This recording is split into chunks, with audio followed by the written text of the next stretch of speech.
بڑی تیزی سے پھیل رہی ہے۔ میں سمجھتا ہوں کہ ان حالات میں پاکستانیوں کو پوری احتیاط کرنی چاہیے۔ پہلی بات تو یہ ہے کہ ہمیں گھر سے نکلتے ہوئے ماسک پہننا چاہیے، دوسروں کے ساتھ فاصلہ رکھنا چاہیے۔ نماز عید آپ گھر سے اپنا جائز مان دیں کہ جائیں اور فاصلے پر رکھ کے نماز پڑھیں اور فوری طور پر وہاں سے واپس آ جائیں۔ قربانی ہر گھر میں ہوتی ہے۔ میری اس سلسلے میں گزارش ہوگی کہ آپ حضرات کھلے میدان میں قربانی کریں، گھر سے باہر نالے کے پاس قربانی کریں، فوری طور پر قربانی کے ساتھ بہا دیں، اور اس کی جتنی واقعات ہوتی ہیں اس میں جو قسم کے اندر سے نکلتی ہیں ان ساری چیزوں کو فوری طور پر ڈسٹرائے کریں۔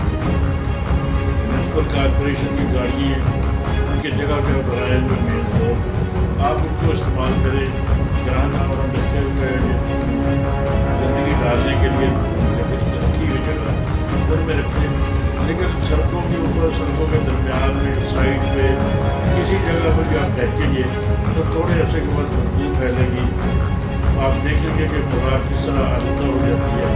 ان چیزوں سے ہمیں پرہیز کرنا ہے۔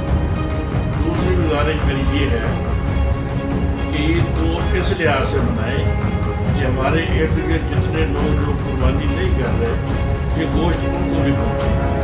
اگر ہم صرف اپنی ذات کے لیے، اپنے ہی خریدار اور سبزیوں کو بھرنے کے لیے کرتے ہیں تو یہ اس کا کوئی فائدہ نہیں۔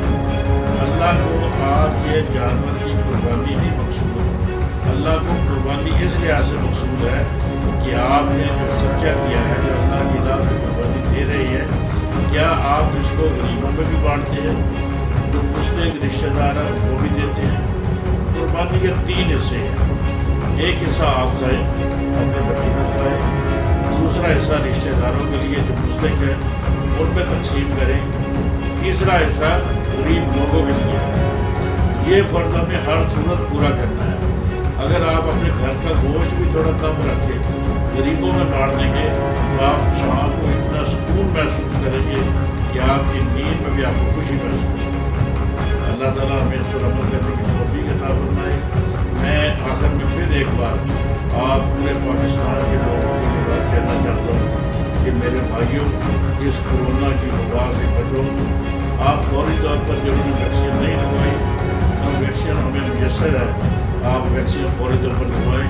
پہلی ڈوز لگ جائے گی تو اگلے 21-22 دن کے بعد دوسرے لگاتے ہیں، ان میں آپ دوسری ڈوز ضرور لگوائیں، اور جو ڈوز لگ جاتی ہے اس سے آپ اتنا محفوظ ہو جاتے ہیں کہ فوری طور پر آپ کو اٹیک بھی نہیں ہو سکتا، اور اگر کوئی چھوٹی موٹی نزلہ زکام ہوتا ہے وہ آپ کے جسم سے نکل جاتا ہے، آپ کو کسی ہاسپٹلائز ہونے کی ضرورت نہیں ہے۔ اللہ تعالیٰ میرا اور آپ کو حاضر ناصر ہو۔